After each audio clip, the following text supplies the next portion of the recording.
We'll guide you through how to make objects move in PowerPoint. If you find this useful, then please consider subscribing and liking the video. Objects moving in your PowerPoint can go and make it much more engaging and unique. So to go and do this, what we need to do is go and add an object we want to do this with. So I'll click hold and drag it in like so. What you can then do is go and resize it.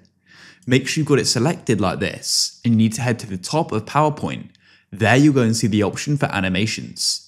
Head over to the right and click on this downwards arrow like so to expand it. And what you need to do is come into the section Motion Paths. Here we've got the different options. We can have a line, an arc, a turn, a shape, a loop, a custom path. You go and get the idea.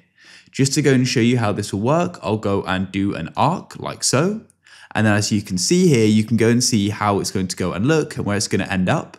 We can go and adjust this by clicking, holding and dragging like so. You can click on slideshow at the top and from current slide, and I'll go and start it. And as you can see, that's it. As I showed you, there are lots of different types of animations and movements you can do as well.